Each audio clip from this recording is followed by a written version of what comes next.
Hi friends, now we are going to discuss topic 7.6.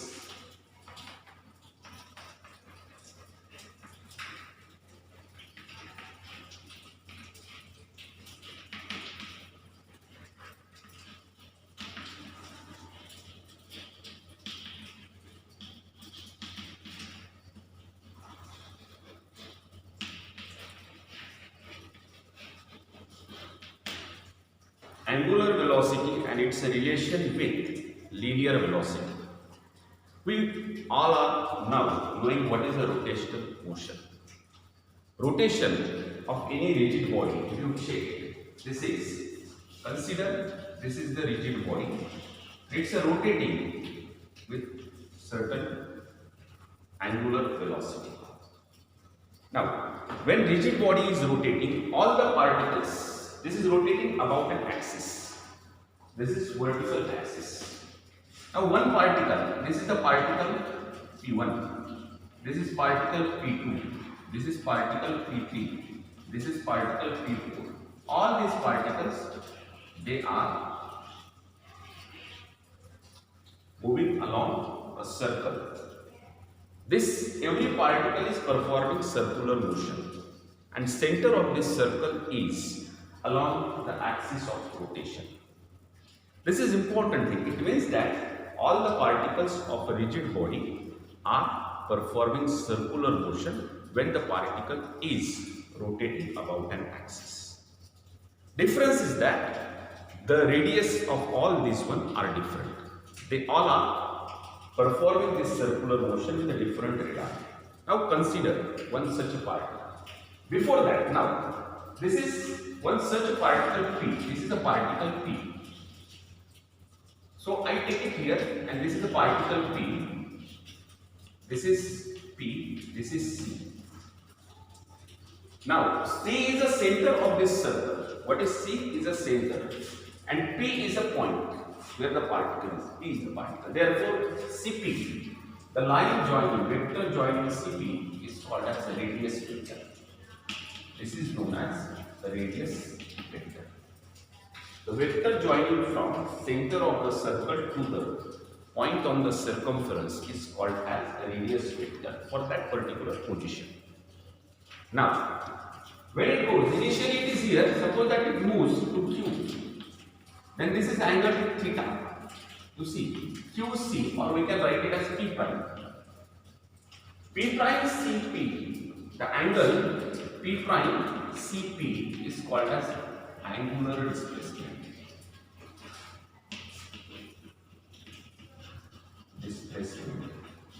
This is known as angular displacement. Angle traced by radius vector is called as angular displacement. Angular displacement is vector quantity and it is given by radians. Its unit is rad or theta also, it's given. Now it comes, suppose that here it is theta 1. Now we are going to define, we know angular displacement. Now we are going next to this one, angular velocity. Consider again the particle performing. Here it is P. When particle is at P, when T is equal to 0. It goes to A when T is equal to T1. From here it goes to B when T is equal to T2. From here, displacement, angular displacement, it is theta 1, it is theta 2. It is angular displacement is 0 here. Theta is equal to 0. Angular displacement at A, it is theta 1, and here it is theta 2.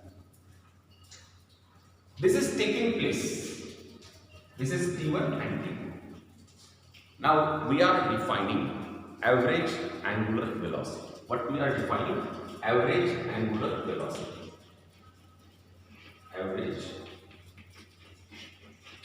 angular velocity. How to define it? Average angular velocity is ratio of change in displacement, angular displacement to the change in time. It is a ratio.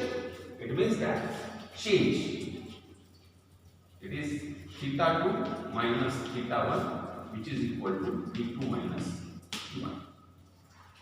It became average angular displacement. But when we take it instantaneous, this is average. Instantaneous is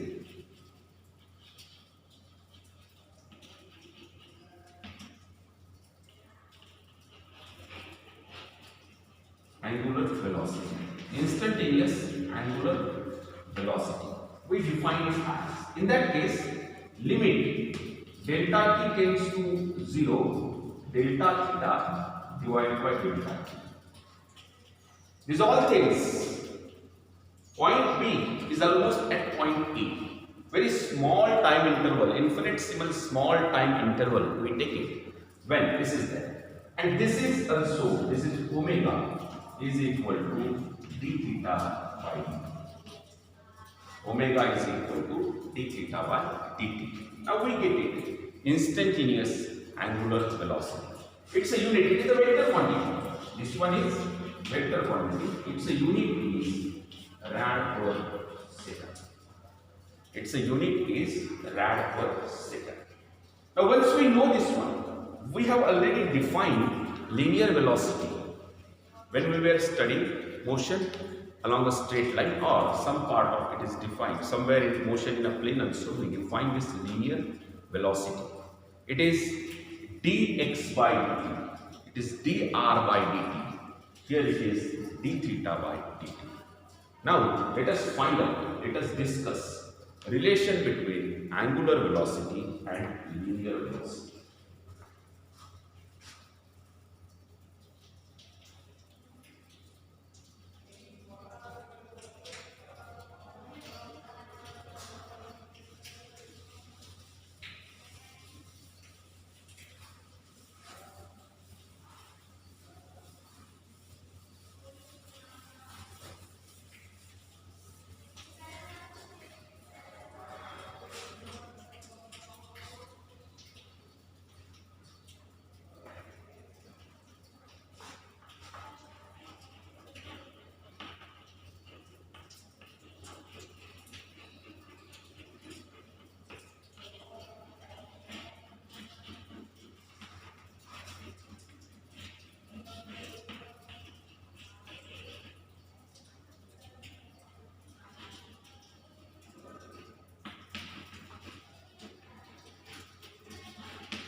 Angular velocity and its relation to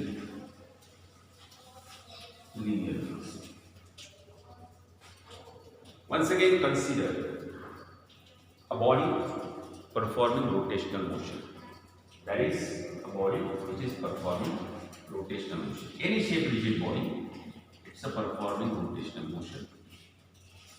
This is x, this is y, this is z. This one. And one such point. Consider one such a particle, P. This particle is performing circular motion. We take it in this way. Particle is performing circular motion. C is the center, P. C is along the axis of rotation. Center of the circle is along the axis of rotation. Now, it is initially, it is t is equal to 0, theta is equal to 0. Within time, it goes to, at time t, theta is equal to theta. Let r is radius of the circle. It is perpendicular distance between point and axis of rotation. This is perpendicular distance. Radius of this one is perpendicular distance between point P and axis of rotation. Now, then, instantaneous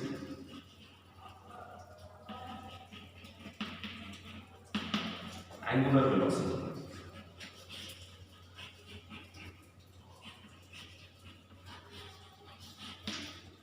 is equal to limit delta t tends to 0, delta theta by delta t, which is equal to d theta by dt. Omega is equal.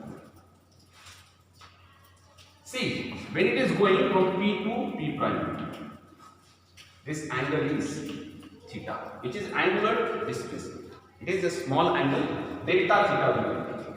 Here we are taking it as delta theta, small angle, when it is going from P to P prime. That time, along this one, it travels a distance P prime. Let's take it. P prime is equal to delta S. Arc. It's a linear one. Arc is linear one. So, here is the velocity at here. V is the velocity at P. It is V prime is the velocity at P prime. If it is not with the same speed, if it is traveling with a different speed. But when it is traveling with same speed, then velocity remains constant. In there we have studied this thing in angular acceleration.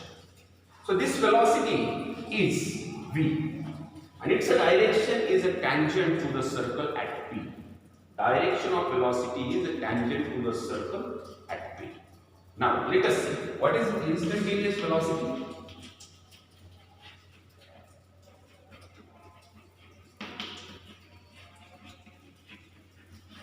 V is equal to limit delta t tends to 0, delta is by delta. It is a delta S. P prime is delta S.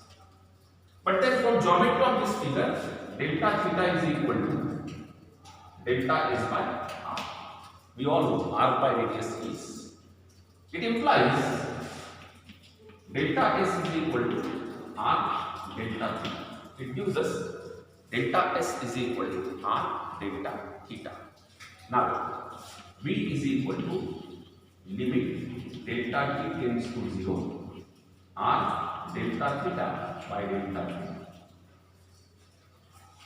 Magnitude of this r will not change, therefore it is a constant. Constant we can take it out from limit. So constant comes out of limit. Limit delta t tends to 0. This is r. Delta theta by delta t. V is equal to.